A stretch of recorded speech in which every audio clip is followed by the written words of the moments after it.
سلسلہ ہدایت قرآن، سنت اور اہل بیت علیہم السلام میں خوش آمدید۔ خوش آمدید۔ آج ہم قرآن مجید کی ایک بہت ہی پرجلال سورہ قاف پر بات کریں گے۔ جی، یہ وہ سورہ ہے جو براہ راست عقیدے کی بنیاد یعنی آخرت کے تصور کو مخاطب کرتی ہے۔ بالکل، اور ہمارے پاس جو تفاسیر ہیں ان کی روشنی میں ہم یہ سمجھنے کی کوشش کریں گے کہ قرآن کس طرح منطق، فطرت اور تاریخ کے دلائل سے مرنے کے بعد کی زندگی کے نظریے کو مستحکم کرتا ہے۔ تو ہمارا آج کا مقصد صرف ترجمہ بیان کرنا نہیں، بلکہ سورہ کے دلائل کی جو ترتیب ہے اور اس کی گہرائی، اس کو سمجھنا ہے۔ تو آئیے اس کے تعارف سے شروع کرتے ہیں۔ اس سورہ کا نام قا ہے، جو اس کا پہلا حرف ہے۔ اسے باسقات بھی کہتے ہیں، جس کا مطلب ہے بلند و بالا، اور یہ لفظ آیت 10 میں کھجور کے درختوں کے لیے استعمال ہوا ہے۔ اچھا، یہ ایک مکی سورہ ہے اور اس کا مرکزی موضوع، جیسا کہ آپ نے کہا، قیامت اور اس کے دلائل ہیں۔ اور یہ بات بہت اہم ہے کہ تقریباً پوری سورہ اسی ایک موضوع کے گرد گھومتی ہے۔ جی، یہ ہمیں بتاتا ہے کہ اسلام کے ابتدائی دور میں عقیدہ آخرت پر ایمان لانا کتنا بنیادی اور شاید کچھ لوگوں کے لیے کتنا مشکل تھا۔ یقیناً، اور اس کی تلاوت کی فضیلت کے بارے میں بھی بہت کچھ ملتا ہے۔ رسول اللہ صلی اللہ علیہ وآلہ وسلم سے روایت ہے کہ جو شخص سورہ قاف کی تلاوت کرے گا، اللہ اس پر موت کی سختیوں کو آسان فرما دے گا۔ سبحان اللہ۔ اور امام باقر علیہ السلام کا فرمان ہے کہ جو اپنی فرض اور نفلی نمازوں میں اس کی پابندی کرے، اللہ اس کی روزی میں وسعت عطا فرمائے گا، اس کا نامہ اعمال اس کے دائیں ہاتھ میں دے گا اور اس کا حساب آسان لے گا۔ یہ فضیلتیں بھی دیکھیں تو اس کے مرکزی خیال سے ہی جڑی ہوئی ہیں۔ بالکل۔ موت کی آسانی، روزی میں وسعت، آسان حساب، یہ سب آخرت کی کامیابی کی طرف ہی اشارے ہیں۔ تو چلیں اب آیات کی طرف بڑھتے ہیں اور دیکھتے ہیں کہ یہ بحث شروع کیسے ہوتی ہے۔ جی ضرور۔ بسم اللہ الرحمن الرحیم۔ قاف والقرآن المجید بلکہ عجبوا ان جاءہم منذر منہم فقال الکافرون ھذا شیء عجیب اذا متنا وکنا ترابا ذلک رجع بعید قد علمنا ما تنقص الارض منہم وعندنا کتاب حفیظ بل کذبوا بالحق لما جاءہم فہم فی امر مریج۔ ترجمہ: قاف، قسم ہے شان والے قرآن کی، بلکہ انہیں اس بات پر تعجب ہوا کہ خود انہی میں سے ایک تنبیہ کرنے والا ان کے پاس آیا تو کفار کہنے لگے، یہ تو ایک عجیب چیز ہے، کیا جب ہم مر کر مٹی ہو جائیں گے پھر زندہ کیے جائیں گے؟ یہ واپسی تو بہت بعید بات ہے۔ زمین ان کے جسم میں سے جو کچھ کم کرتی ہے اس کا ہمیں علم ہے، اور ہمارے پاس محفوظ رکھنے والی کتاب ہے، بلکہ جب حق ان کے پاس آیا تو انہوں نے اسے جھٹلایا، لہٰذا اب وہ ایک الجھن میں مبتلا ہیں۔ تو یہاں گفتگو کا آغاز ہی قسم سے ہو رہا ہے، جی قرآن مجید کی۔ جی، اور اس کے فوراً بعد ہی منکرین کے جو دو بنیادی اعتراضات تھے وہ سامنے آ جاتے ہیں۔ بالکل۔ پہلا اعتراض تو یہ تھا کہ بھائی یہ جو خبردار کرنے والا آیا ہے یہ تو ہم جیسا ہی ایک انسان ہے۔ اور دوسرا جو شاید اس سے بھی بڑا اعتراض تھا وہ یہ کہ مر کر مٹی ہو جانے کے بعد دوبارہ زندگی، یہ کیسے ممکن ہے؟ اسی کو انہوں نے کہا کہ یہ تو رجعون بعید ہے، یعنی عقل سے بہت دور کی بات ہے۔ جی۔ اور یہ جو ان کا کہنا ہے نا کہ ھذا شیء عجیب، یہ تو بڑی عجیب بات ہے، جی۔ یہ ان کی ذہنی کیفیت کو ظاہر کرتا ہے۔ یہ کسی علمی دلیل کا نتیجہ نہیں ہے، بلکہ ایک فوری، آپ کہہ لیں، نفسیاتی رد عمل ہے۔ اچھا۔ کہ جو چیز ہماری سمجھ سے باہر ہو یا ہمارے روزمرہ کے تجربے کے خلاف ہو، اسے ہم فوراً عجیب کہہ کر رد کر دیتے ہیں۔ اور اللہ تعالیٰ اس کا جواب کتنی خوبصورتی سے دیتا ہے۔ جی۔ وہ ان سے بحث نہیں کرتا کہ یہ ممکن ہے یا نہیں، بلکہ اپنی ایک صفت سامنے رکھتا ہے، اپنا لامحدود علم۔ بالکل۔ آیت 4 میں فرمایا، ہم جانتے ہیں کہ زمین ان کے جسموں میں سے کیا کچھ کم کرتی ہے، یعنی تمہارا جسم مرنے کے بعد جن ذرات میں بکھر جاتا ہے ان میں سے ایک ایک ذرہ ہمارے علم میں ہے۔ اور پھر اس علم کو مزید ٹھوس بنانے کے لیے کتاب حفیظ کی اصطلاح استعمال کی۔ جی، اس پر تھوڑا رکتے ہیں۔ اسے عام طور پر لوح محفوظ کہا جاتا ہے، لیکن اس کا اصل تصور کیا ہے؟ کیا یہ کوئی حقیقی کتاب ہے یا یہ اللہ کے کامل ناقابل تغیر علمی نظام کے لیے ایک استعارہ ہے؟ جیسے کوئی کائناتی ریکارڈ سسٹم؟ بالکل، جس سے ایک بائٹ ڈیٹا بھی کبھی ضائع نہیں ہوتا۔ اور اسی کی وضاحت امام جعفر صادق علیہ السلام کی ایک روایت سے بھی ملتی ہے۔ اچھا۔ جس میں فرمایا گیا کہ انسان کا جسم مرنے کے بعد گل سڑ جاتا ہے سوائے اس طینت کے جس سے اس کی تخلیق ہوئی تھی، اور قیامت کے دن اسی اصل جوہر سے اسے دوبارہ اٹھایا جائے گا۔ یعنی وہ بنیادی ڈیٹا، وہ بلو پرنٹ ہمیشہ محفوظ رہتا ہے۔ جی بالکل۔ تو جواب یہ ہوا کہ جس ہستی کا علم اتنا کامل ہے کہ وہ ہر بکھرے ہوئے ذرے کو جانتی ہے اور جس کے پاس ہر انسان کا بنیادی ڈھانچہ محفوظ ہے، اس کے لیے ان اجزاء کو دوبارہ اکٹھا کرنا ناممکن کیسے ہو سکتا ہے؟ اور جب وہ اس واضح دلیل کو نہیں مانتے تو ان کی حالت کیا ہوتی ہے؟ آیت 5 کہتی ہے فَهُمْ فِي أَمْرٍ مَرِيجٍ، یعنی وہ ایک الجھن یا گڑبڑ کا شکار ہیں۔ یہ امرن مریج کی ترکیب بہت گہری ہے۔ جی، یہ صرف کنفیوژن سے زیادہ ہے، یہ ایک ذہنی افراتفری، ایک داخلی انتشار کی کیفیت ہے۔ کبھی وہ نبی کو شاعر کہتے ہیں، اگلے دن جادوگر، پھر مجنون۔ یہ اس فکری انتشار کی علامت ہے جو ایک سادہ سچائی کو جھٹلانے سے پیدا ہوتا ہے۔ اور یہ کیفیت آج بھی نظر آتی ہے جب لوگوں کو ایسے حقائق کا سامنا کرنا پڑتا ہے جو ان کے لیے تکلیف دہ ہوں۔ بالکل۔ تو پہلے عقلی دلیل دی گئی، اب دلائل کا رخ فطرت کی طرف موڑا جا رہا ہے۔ جی۔ افلم ينظروا الى السماء فوقهم كيف بنيناها وزيناها وما لها من فروج والارض مددناها والقينا فيها رواسي وانبتنا فيها من كل زوج بهيج تبصرة وذكرى لكل عبد منيب ونزلنا من السماء ماء مباركا فأنبتنا به جنات وحب الحصيد والنخل باسقات لها طلع نضيد رزقا للعباد وأحيينا به بلدة ميتا كذلك الخروج۔ ترجمہ کیا ان لوگوں نے اپنے اوپر آسمان کی طرف نہیں دیکھا کہ ہم نے اسے کس طرح بنایا اور مزین کیا، اور اس میں کوئی شگاف بھی نہیں ہے؟ اور اس زمین کو ہم نے پھیلایا اور اس میں ہم نے پہاڑ ڈال دیے اور اس میں ہر قسم کے خوشنما جوڑے ہم نے اگائے تاکہ اللہ کی طرف رجوع کرنے والے ہر بندے کے لیے بینائی اور نصیحت کا ذریعہ بن جائے۔ اور ہم نے آسمان سے بابرکت پانی نازل کیا جس سے ہم نے باغات اور کاٹے جانے والے دانے اگائے اور کھجور کے بلند و بالا درخت پیدا کیے جنہیں تہ بتہ خوشے لگے ہوتے ہیں۔ یہ بندوں کی روزی کے لیے ہے، اور ہم نے اسی سے مردہ زمین کو زندہ کیا، مردوں کا قبروں سے نکلنا بھی اسی طرح ہوگا۔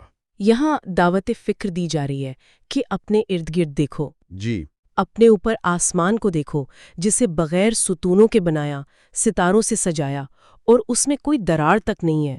پھر نیچے زمین کو دیکھو جسے پھیلایا، اس پر پہاڑوں کو جمایا تاکہ یہ متوازن رہے۔ اور پھر یہ آیت کہ وَأَنبَتْنَا فِيهَا مِن كُلِّ زَوْجٍ بَهِيجٍ، یعنی ہم نے اس میں ہر قسم کے خوبصورت جوڑے اگائے۔ جی، یہ لفظ زوج یعنی جوڑا صرف جانوروں کے لیے نہیں، آج سائنس ہمیں بتاتی ہے کہ نباتات میں بھی نر اور مادہ کا نظام موجود ہے۔ اور قرآن کا 1400 سال پہلے اس حقیقت کی طرف اشارہ کرنا خود ایک معجزہ ہے۔ بالکل۔ اور یہ سب نشانیاں کس کے لیے ہیں؟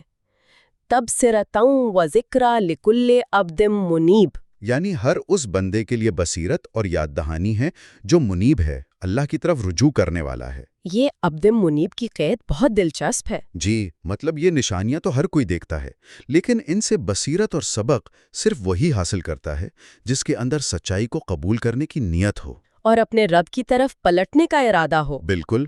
گویا کائنات کو دیکھنے کے لیے صرف آنکھیں نہیں، دل کا جھکاؤ بھی چاہیے۔ اور پھر قیامت کی سب سے واضح، سب سے ٹھوس مثال دی جاتی ہے جسے ہر انسان اپنی آنکھوں سے دیکھتا ہے۔ بارش۔ جی، بارش۔ فرمایا وَأَنزَلْنَا مِنَ السَّمَاءِ مَاءً مُبَارَكًا، اور اس سے باغات، فصلیں اور تہ بتہ پھولوں والے کھجور کے اونچے درخت اگائے۔ اور آیت 11 میں حتمی نتیجہ بیان کر دیا۔ وَأَحْيَيْنَا بِهِ بَلْدَةً مَيِّتًا، ہم نے اس پانی سے ایک مردہ شہر کو زندہ کر دیا۔ اور پھر فوراً کہا كَذَلِكَ الْخُرُوجُ، قبروں سے نکلنا بھی بالکل اسی طرح ہوگا۔ یہ دلیل اتنی طاقتور اس لیے ہے کہ یہ کوئی نظریاتی یا فلسفیانہ دلیل نہیں ہے، یہ ایک تجرباتی حقیقت ہے۔ صحیح۔ قرآن گویا کہہ رہا ہے کہ تم ہر سال اپنی آنکھوں کے سامنے زندگی اور موت کا یہ چکر دیکھتے ہو۔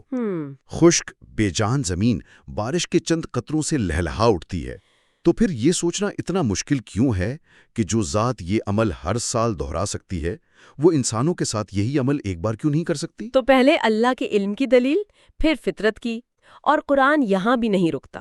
اب وہ ایک تیسرے میدان کی طرف جاتا ہے، تاریخ کے میدان۔ جی، كذبت قبلهم قوم نوح وأصحاب الرس وثمود وعاد وفرعون وإخوان لوط وأصحاب الأيكة وقوم تبع كل كذب الرسل فحق وعيدي أفعيينا بالخلق الأول بل هم في لبس من خلق جديد۔ ترجمہ: ان سے پہلے نوح کی قوم اور اصحاب الرس اور ثمود نے تکذیب کی ہے، اور عاد اور فرعون اور برادران لوط نے بھی، اور ایکا والے اور تبا کی قوم نے بھی، سب نے رسولوں کو جھٹلایا تو میرا عذاب ان پر لازم ہو گیا۔ کیا ہم پہلی بار کی تخلیق سے عاجز آ گئے تھے، بلکہ یہ لوگ نئی تخلیق کے بارے میں شک میں پڑے ہوئے ہیں۔ یہاں ایک طرح سے نبی اکرم صلی اللہ علیہ وآلہ کو تسلی دی جا رہی ہے۔ جی، کہ آپ پہلے شخص نہیں ہیں جنہیں جھٹلایا جا رہا ہے۔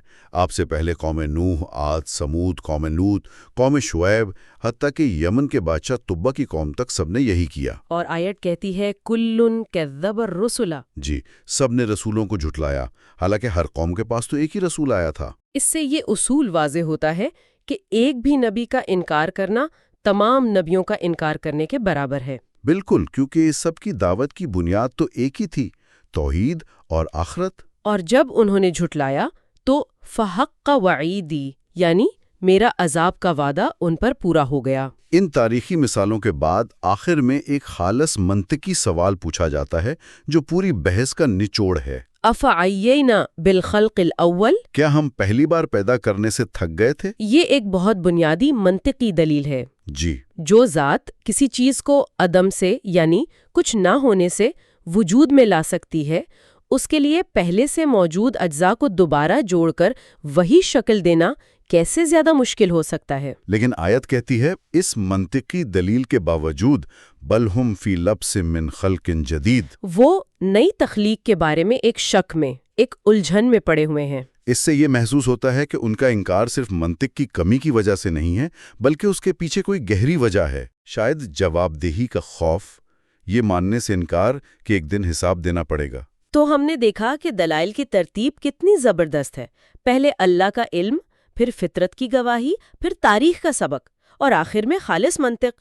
انکار کے ہر راستے کو بند کیا جا رہا ہے۔ اور اب ان تمام بیرونی دلائل کے بعد بحث کا رخ ایک دم اندر کی طرف، خود انسان کی ذات کی طرف مڑتا ہے۔ بالکل، اب بات کائنات سے سمٹ کر انسان کی شہرک پر آ جاتی ہے۔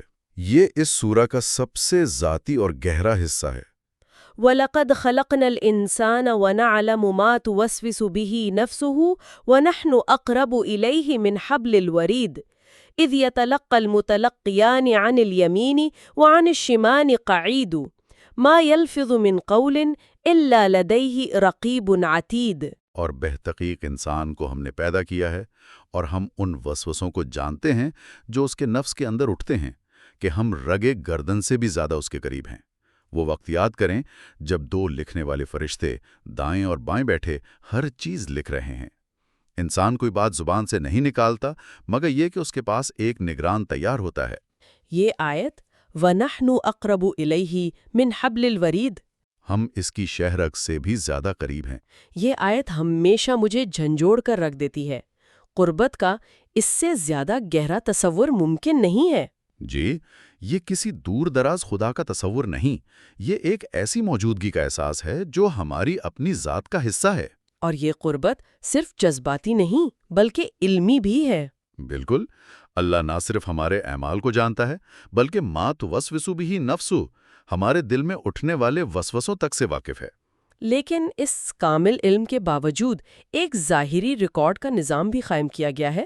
جی، دو فرشتے، رقیب اور عتید۔ جی، روایت میں آتا ہے کہ دائیں کندھے پر موجود فرشتہ نیکیاں لکھتا ہے اور بائیں والا گناہ۔